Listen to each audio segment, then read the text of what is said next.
The Nightmare in Norwood, a killer hiding in plain sight.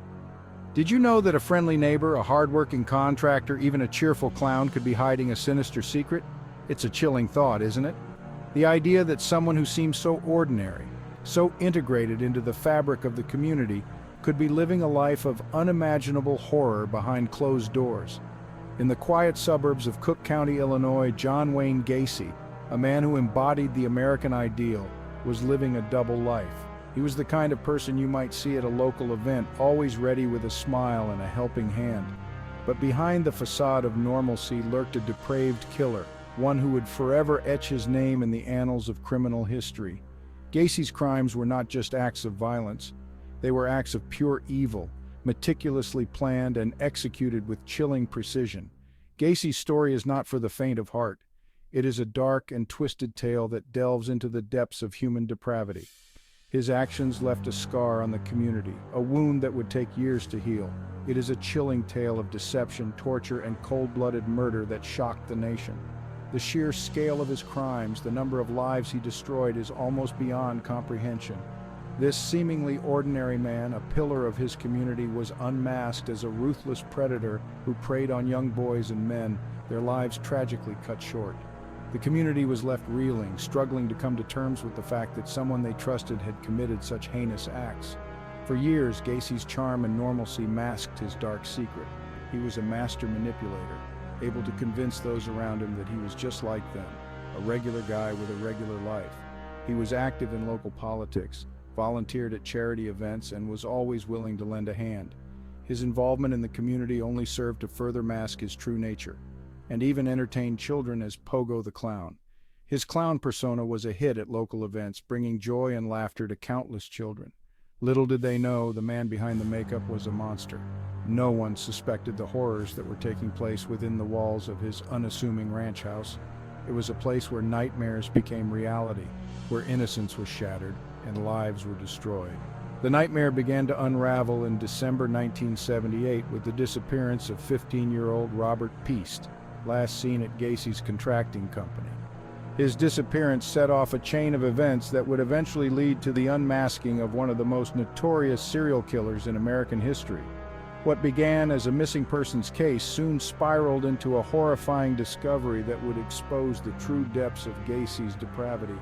The investigation revealed a house of horrors with the remains of his victims buried in the crawl space beneath his home.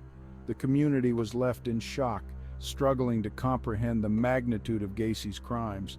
His arrest and subsequent trial became a media sensation as the world watched in horror at the unfolding details of his monstrous acts. Pogo the Clown, the disturbing double life of John Wayne Gacy. John Wayne Gacy was a man of contradictions, a figure who managed to lead a life that was both ordinary and extraordinarily sinister. Born in Chicago in 1942, he endured a troubled childhood marked by an abusive, alcoholic father. This early exposure to violence and instability would shape his future in ways no one could have predicted. Despite these hardships, Gacy projected an image of success and normalcy as an adult. He built a thriving construction business, earning the respect of his peers and neighbors. He was a hard-working businessman, a devoted husband and father, and an active member of his community. He participated in local events, often seen as a pillar of the community. Gacy's alter ego, Pogo the Clown, was a testament to his desire for acceptance and admiration. He created this character to entertain children, donning the colorful costume and makeup to bring joy to their lives. He relished the opportunity to entertain children at parties and hospitals, seemingly finding joy in bringing laughter to others. His performances were well received, and he became a beloved figure in the community. However, this seemingly innocent persona would later become a chilling symbol of his deception, a mask concealing the darkness that lay beneath the surface.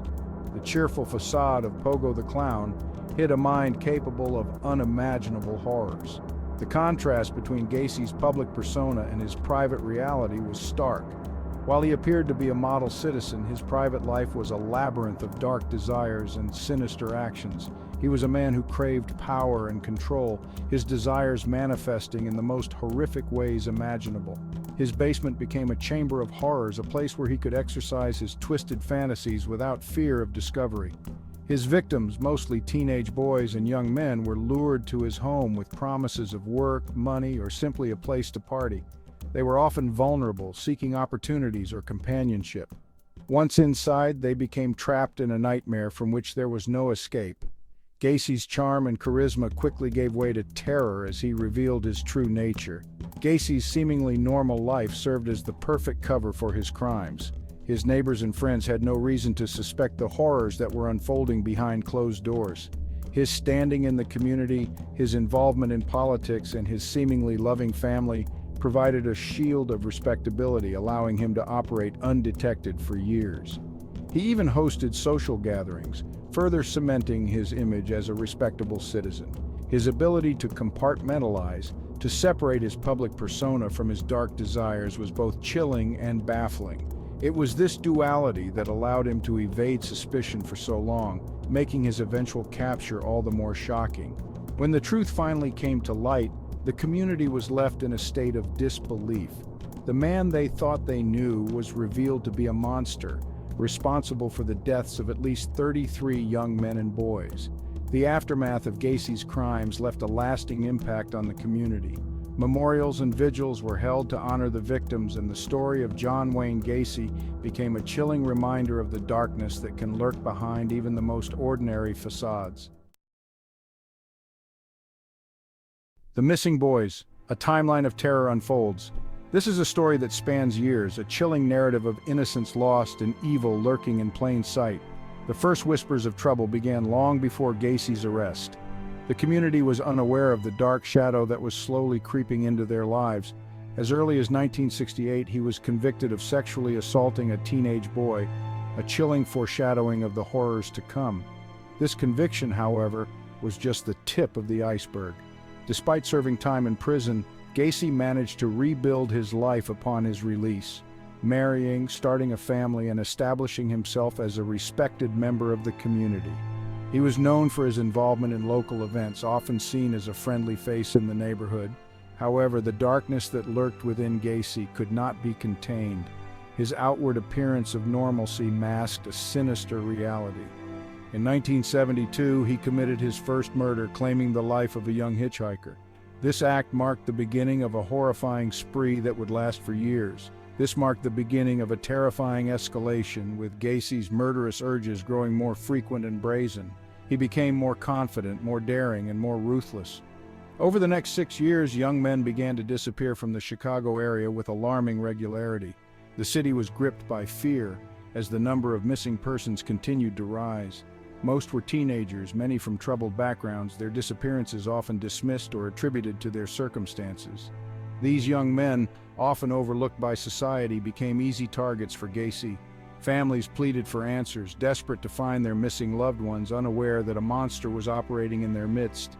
The community was in turmoil, with each new disappearance adding to the growing sense of dread.